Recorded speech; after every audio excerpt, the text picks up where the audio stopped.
Director Murphy Lish. Have fun.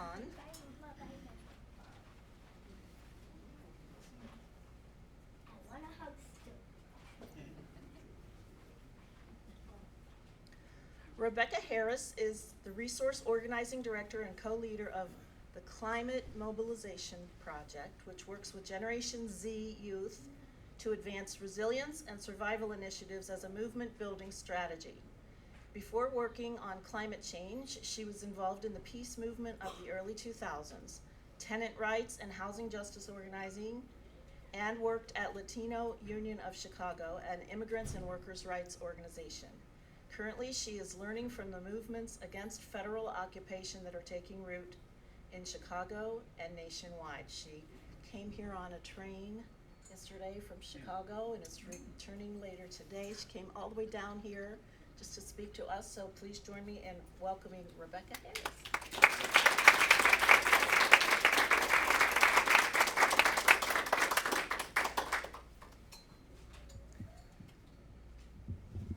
Thank you so much, and I'm thrilled to have the opportunity to share space with you all today and to be able to explore together questions about how we create social change in this challenging moment and how we can build our own resilience, personally, our ability to continue struggling for justice, as well as the resilience of our movements in this moment when so many of us and our communities and the organizations that we're part of working for change find ourselves under attack.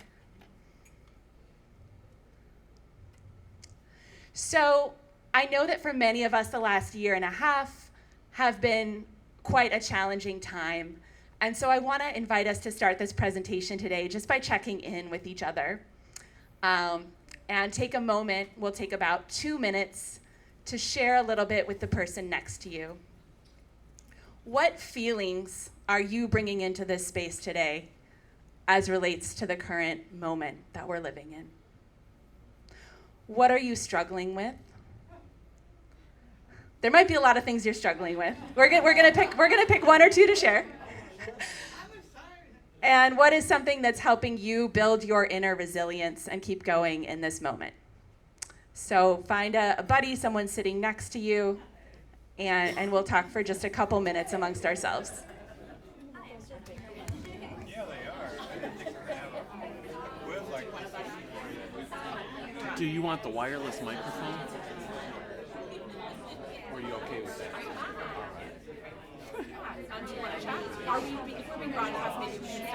We're not broadcasting. We are making a video. Okay, that's fine. So we can cut this piece if we chat? We can, yeah. Okay, We can. great. Yeah. I'm excited about voting. Like, I voted, and also in our county, we defeated some really awful people.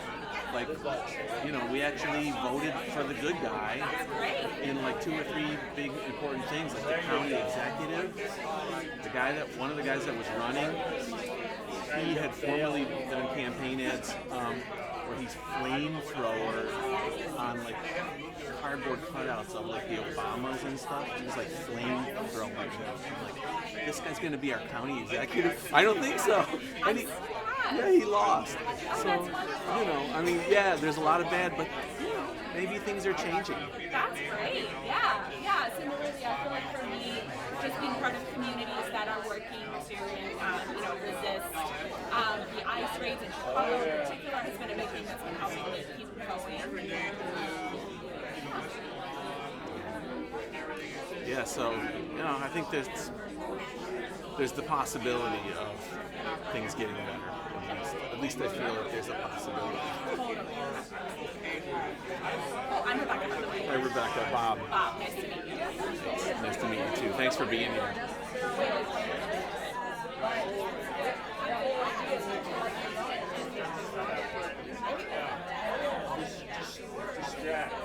Distract. Pay attention over here. Don't look over there. Nonsense too, that they bring up. And like the Dr. Project for Washington.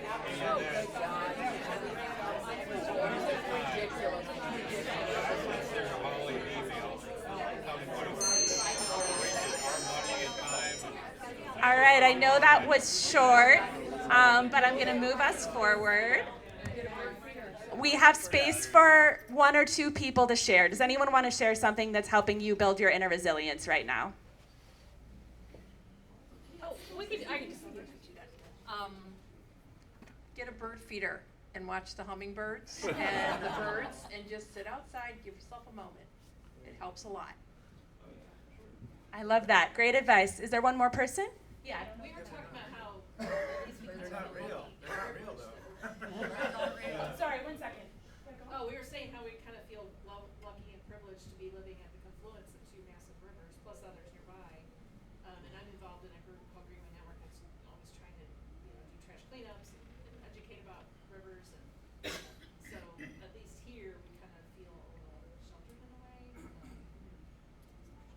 Awesome. Thanks for sharing that. So there's so much we can draw on around connecting with nature, around helping restore and steward and protect nature. That can be a really great source of strength for us. So I know that we probably were digging into this when we were sharing. I think I heard some folks digging into it. We're living in a uniquely difficult, challenging moment, a time when desperation, cruelty, and terror are being weaponized by those in power. Some aspects of this are new. Others have been brewing for generations. And I'm going to share briefly, before I dig into what we can do about it, a couple of lenses that I invite us to try on as if they're a pair of glasses for understanding this moment and for thinking about what it is that's going on right now that makes this time that we're in so uniquely challenging. The first lens that I'll share is neoliberalism. And we have here on the screen a collage of headlines that show different aspects of neoliberalism, which we define as a set of policies that increase the power, the flexibility, the profitability of large-scale businesses, and decrease the power and the leverage available to working people. Neoliberal policies often include free trade, business deregulation, cuts to public services like healthcare, welfare, education, unemployment, transportation, the privatization of public services, tax cuts, and increased police, prison, and military spending. And a lot of us in this room might think of neoliberalism as something most associated with Ronald Reagan. And from our standpoint, it's been a major strategy that political parties, both political parties, have used to govern for the last 40 plus years. So in other words, for longer than I've been alive. And in fact, I am myself a child of neoliberalism. My parents actually met partly because my father couldn't find work in the US after Ronald Reagan cut all of the scientific research funding in the early 1980s. And so thinking about neoliberalism, right, it's a way that it's a strategy that businesses have actually used to pass policies that support them to continue squeezing profits out of workers and out of consumers at a moment when their ability to make those profits has come into conflict with workers' desires for fair wages and for equality and justice. The second lens I'll share is resource weaponization and collective punishment. So I know that we're in this moment when for decades, we've seen the dismantlement of social services and attacks on the rights of workers. And we are now, additionally, in a time where the Trump administration is using those same programs that have been dismantled as a weapon to attack their political opponents, right? And we saw this with the struggle over food stamps that happened last fall during the government shutdown. We also saw this with their attempt to cut off food stamps to Minnesota during the uprising there in an effort to starve folks out. And we've seen it over and over again in other attacks on social service funding and childcare funding aimed at blue states and at their political opponents. So while attacks on these programs are nothing new, cuts to them have been going on for decades, there's a new aspect of weaponization of resources that's happening right now. And then the last lens I'll share for us to try on and see if it's useful is systems collapse. So we know that with any system, the way things have been working, we as society have adapted to things like predictable seasons, things like traditional ways of growing crops that we've relied on for generations or for centuries. Ways that we're used to things working and used to things functioning. And that with any system, it can absorb a certain amount of strain and keep going as usual. But when some of the underlying conditions start to shift, the system eventually starts acting in different ways. And that's what we're seeing with climate change and with the buildup of carbon emissions in the atmosphere, reaching a point where the atmosphere and the biological systems we depend on can no longer continue functioning in the same way. And with any system, as it begins changing, it then changes and pushes on other systems. So sometimes people call this the polycrisis, right? This idea that we're in a moment where multiple different systems are all starting to act in unpredictable ways, act in different ways than they have been, and causing increasing strain on each other. And we see this in our political system as well, where the contradiction between billionaires who want to rule like kings and the politicians who serve them is running up against the belief and the idea or the goal that some of us might hold for the US to be a democracy. We see this internationally as well, with the US overextending its violence and its might worldwide to an extent that it is losing legitimacy and power internationally. So, having talked about some of these lenses, right, we're at this unique moment where we're at the intersection of disinvestment that's been going on for decades, a uniquely vengeful moment of weaponizing resources on the part of folks in power, and systems that are beginning to spiral out to act in unpredictable ways and perhaps head towards collapse. So moving into the more hopeful piece of this conversation around how movements for change are responding. In a second, I'll get into a little bit about Climate Mobilization Project's own story, the work we do, and why and how we do it. But first, I'll back up a little bit and share some of the things that we've seen in recent years about how folks are making change that have informed how and why we do what we do. So during the COVID pandemic's beginning in 2020, tens of thousands of Americans flocked into mutual aid groups to support their neighbors, members of their communities with an unprecedented social, political, economic, and health crisis. And as life gradually returned more towards normal in the years following 2020, some of those mutual aid groups disbanded, and others continued supporting folks in their communities and began working to respond to the host of fast-moving and slow-moving disasters that we've just spelled out on the slides that we've looked at. Things like the dismantling of social services and supports like food and healthcare. They also began helping people adapt to wildfire smoke. They began responding to hurricanes. And so what we have seen is an increasing recognition that all of these crises are interrelated and that it's up to us to take action in our communities to solve them, especially in a time when more significant large-scale support is not coming. These mutual aid groups have also begun serving as infrastructure for movements. Many of them showed up to the streets during the George Floyd uprising of 2020 and supported people in accessing water, accessing first aid, getting food. And from that work, many of these mutual aid activists and organizations have developed an understanding that they are building up people's ability to meet their own needs themselves without relying on corporations, on the government, or on outside systems that can fail us, right? So there's an increasing understanding, I think, of economic resistance and the way that if we can meet our own needs, if we can feed each other, if we can care for each other, we are stronger and our ability to resist is stronger.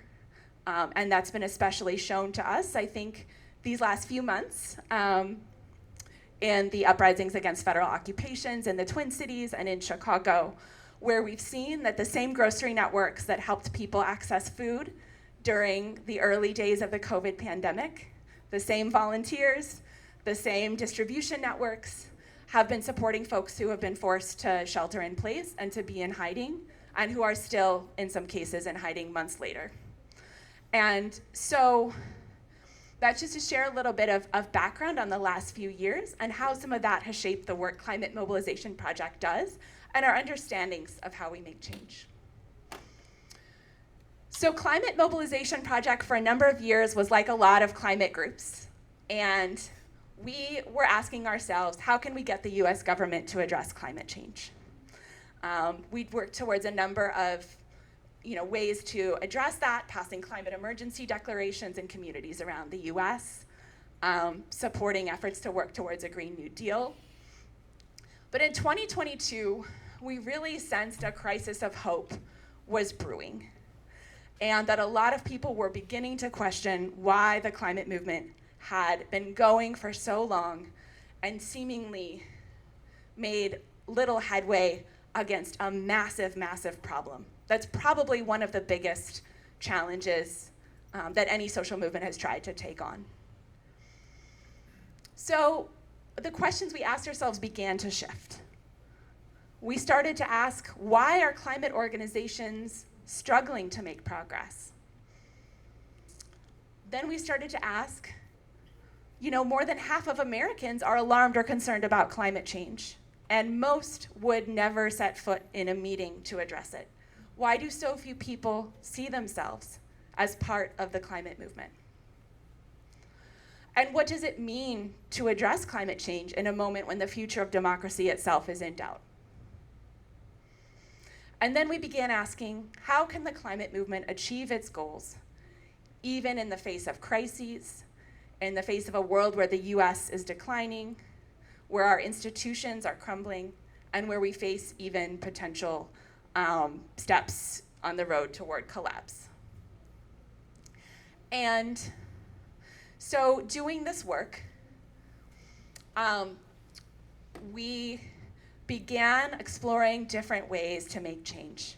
And where we landed is that as disasters mount, as right-wing attacks increase, and as official systems fail, we need neighbors who are organized for survival. And that if we view this time of rapid change as the long collapse of an empire and as the birth of something new, making change can look different. So today, we support Generation Z leaders who are Black, Indigenous, and people of color leaders to build climate survival programs that expand access to basic needs, things like food, energy, land, water, and care.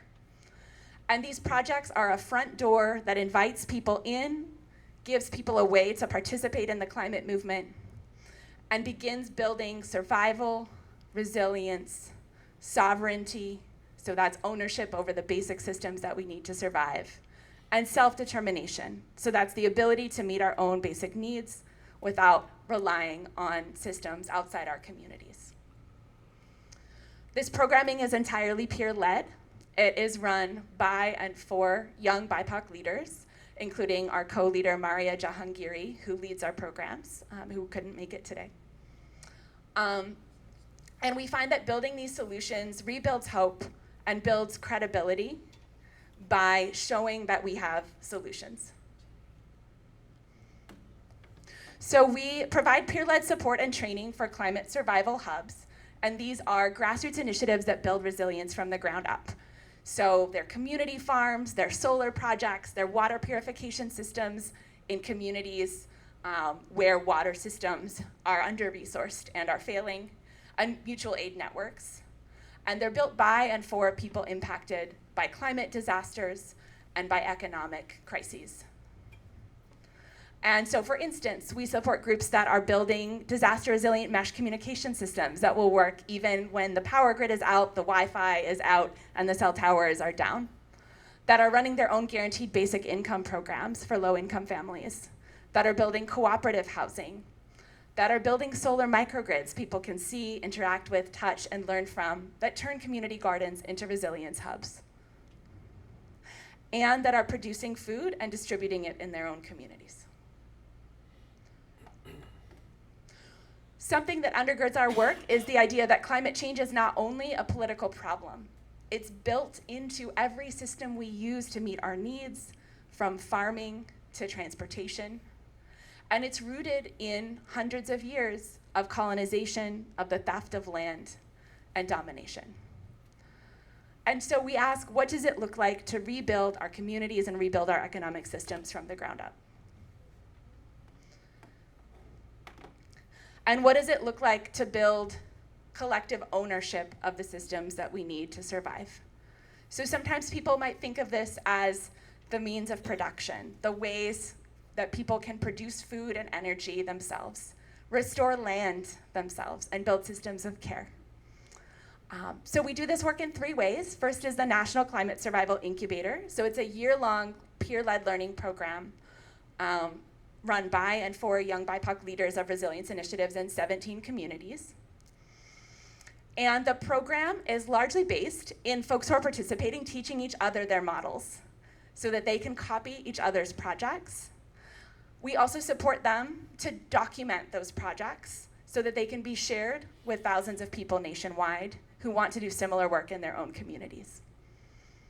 It's a year-long program. Folks meet virtually a couple times a month on Zoom, and they had a week-long gathering at Black Roots Farm in Winchester, Kentucky in April, and we'll see some video from that gathering in a few minutes.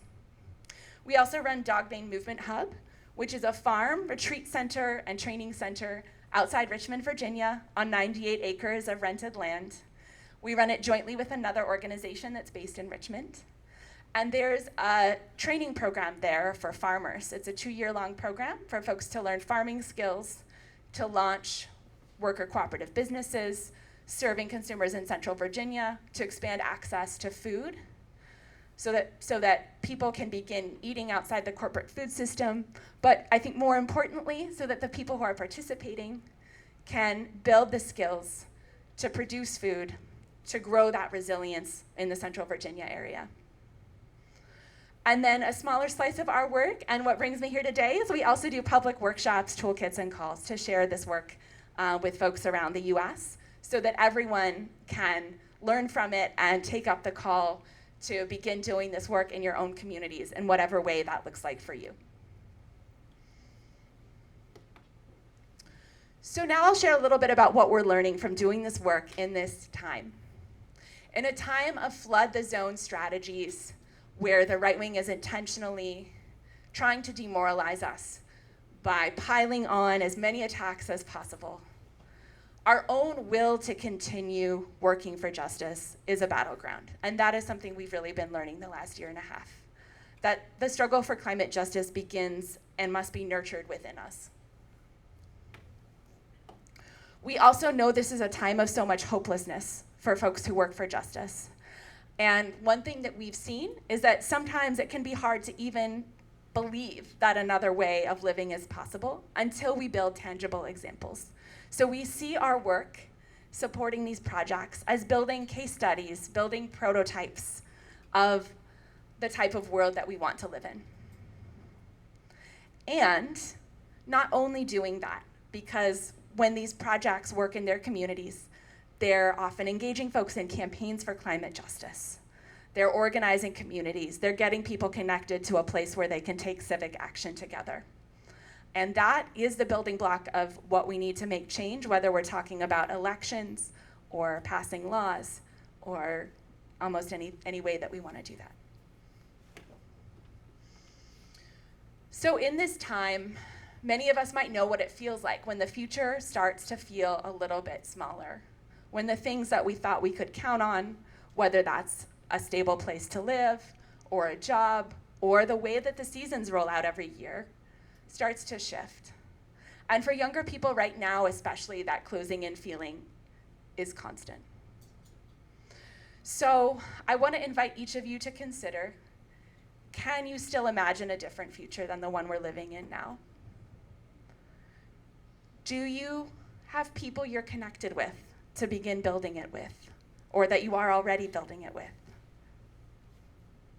That's what we are trying to create and what we've heard folks are getting out of our programming. We've heard a lot from participants in our programs and have learned a lot about the power of people taking concrete action and building physical infrastructure in their communities. In this moment, it can be so disempowering, and there's a way that building physically solutions that help keep you, your family, your neighbors, and your community safe can get you back into the zone where you can continue taking action and where you can then branch out to take action, to go to City Hall, to be on a Zoom call, to do things that are a little bit more challenging at times and a little bit more demoralizing. And so that's been something that we've really learned from our work in this moment, is the power of building and the power of connecting with the land and with nature, as folks brought up at the very start of this conversation today. So I mentioned our National Climate Survival Incubator that supports young leaders in 17 communities. It's about 3/4 of the way done. Before that, we had an incubator in Richmond, Virginia, and one in Kentucky. And in Richmond, during the incubator, a heavy snowstorm linked to climate change actually left 250,000 people without drinkable water for several days. Trump then took $12 million away that Richmond was planning to use to repair its water system. And in response, we brought young leaders together for a water survival training. And what came up was actually a lot of grief, a lot of folks talking about being disconnected from land, being disconnected from water, not having access as Black and brown residents of Richmond to nature and to places to connect with land. And from there, the group moved into action and built and installed a rainwater catchment and filtration system.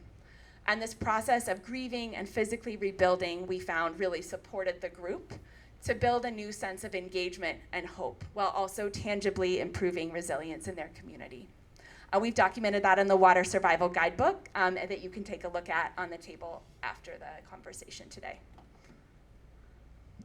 All right, so we're gonna start a video from the gathering. And while we get that queued up, I appreciated what got said about the connection basket. For folks who want to stay in touch, I'm going to be passing around a sign-up clipboard.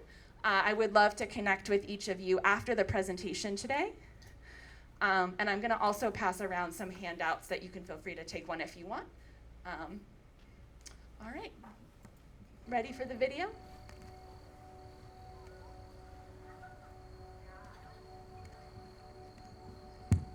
Everyone is able to do something, but it may look different. What I've seen here is like how different it can look. It's all a part of the puzzle.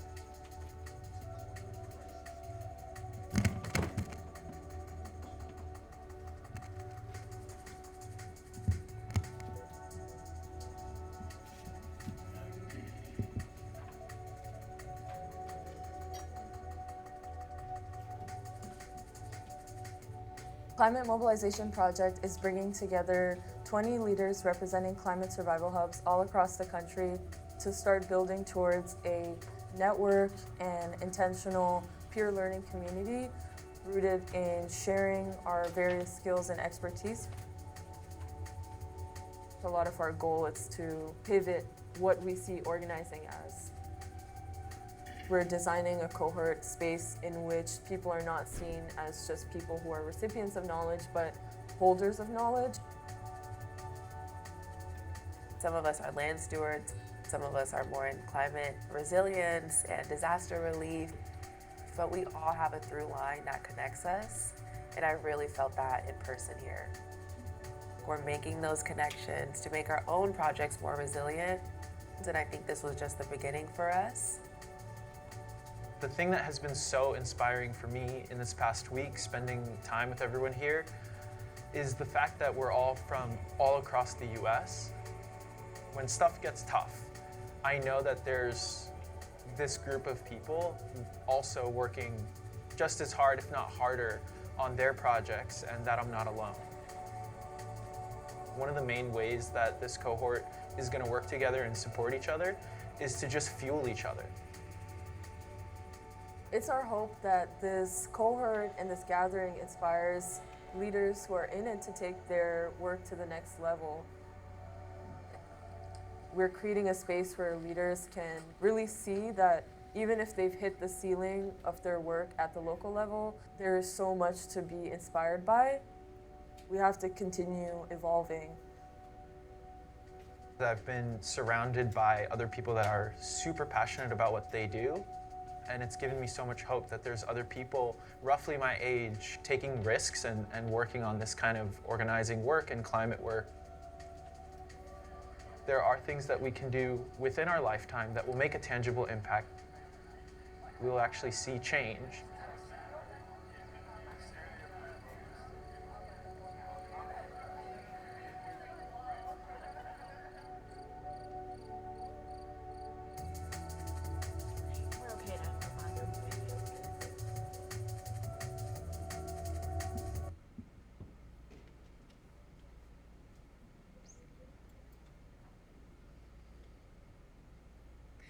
All right, so I'm going to page through here a couple more slides of photos from the gathering.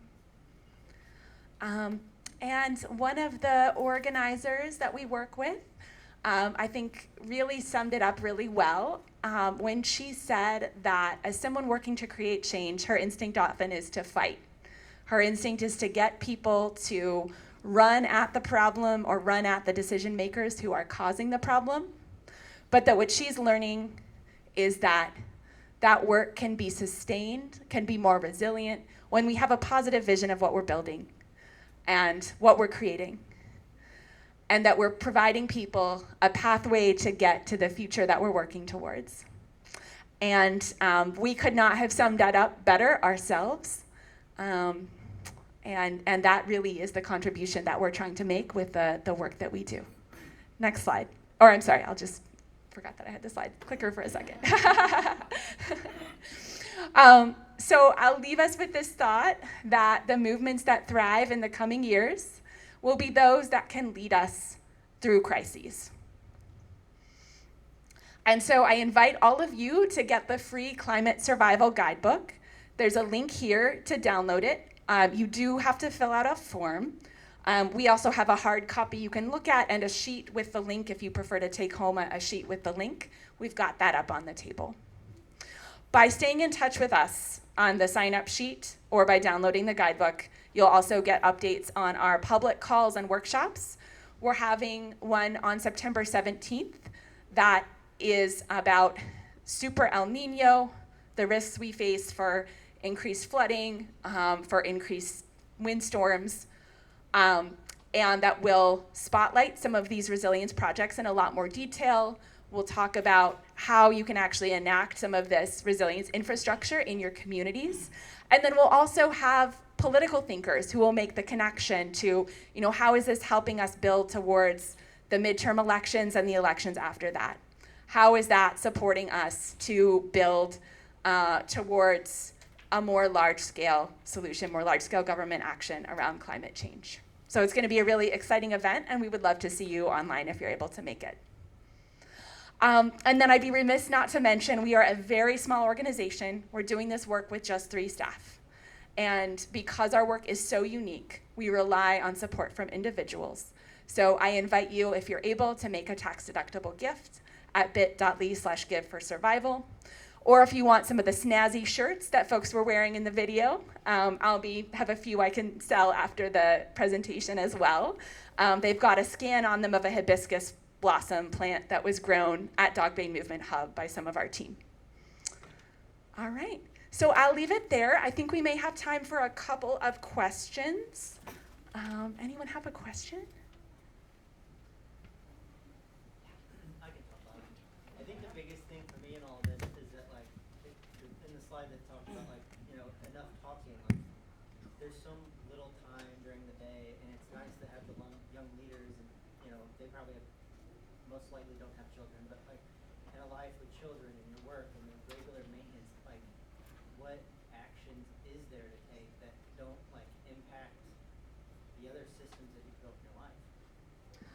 Yeah, that is the question, right? And I think that is the problem we are trying to solve, right? Which is that the way that so many activist groups are set up in the United States, it is a meeting you go to. It's like a part-time job that you're not being paid for. And who's able to do that? Not most people, right? And so our hope is that through these community-based projects, they're providing a more accessible way for folks to participate in their communities. So my suggestion would be to think about, is there a mutual aid group in your community? Is there, I know that in some communities there's childcare collectives that support, that come together to support parents to actually care for children while the parents are, participating in activism. In some communities, there's urban farms or community farms, food sovereignty projects. Is there something like that in your community that gives you that would give you a way to participate, or a role that would fit into your life? And I'm definitely down for talking more. I know that, depending on where you are, the resources, the existing organizations are not the same, and it can be a really big lift to think about starting something.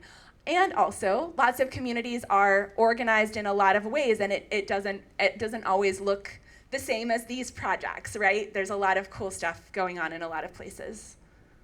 Yeah. Why Gen Z is the focus? Why not more? Why the focus on just Gen Z when communities are all sorts of ages and types of people? Yeah, that is a really great question. So our shift in focus that we began in early 2023 took root in particular out of conversations that Gen Z staff within our team other members of our team were having with Generation Z climate activists outside the organization, who were young people of color who felt particularly alienated from the climate movement, and who did not feel like there was space for them in climate organizations, right? A lot of climate groups are skewed by race, by class, by gender, by age. And so it came from really a learning that this was a group of young leaders that was feeling shut out, that was not feeling like there was space to nurture their goals and their visions.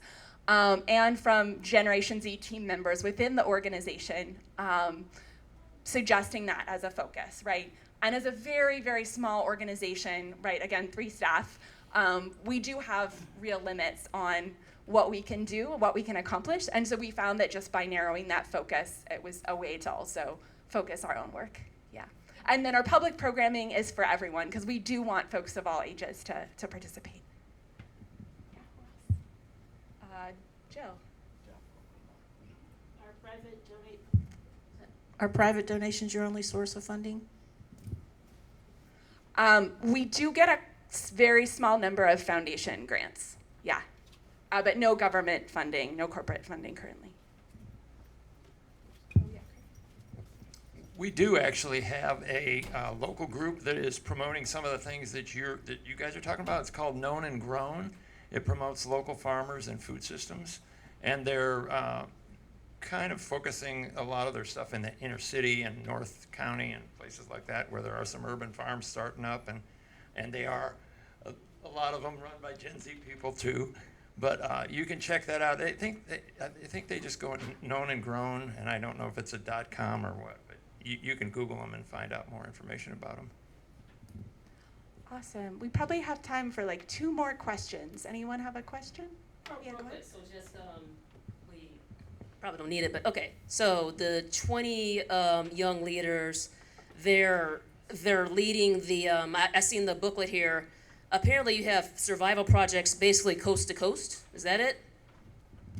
That is true. We do focus disproportionately on the South. Our last 2 incubators were in Richmond, Virginia, and statewide in Kentucky. But yes, currently now coast to coast. Okay. So do you I guess, are you actively training leaders in progress, like adding more to the cohort?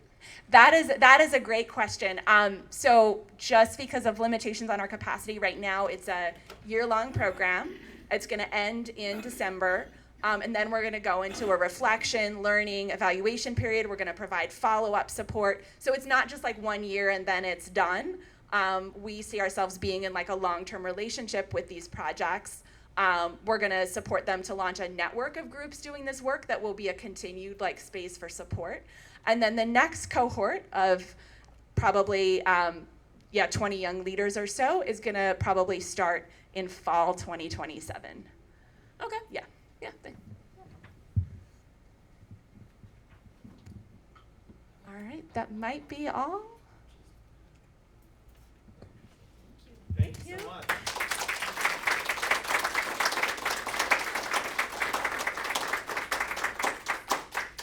Thank you so much, Rebecca. Where's Linda? Today, right after this platform, Linda, do you want to say a word about the ethical action activity that's happening, or is it not happening? We did it. We did it before. You did it before. I'm sorry. Okay.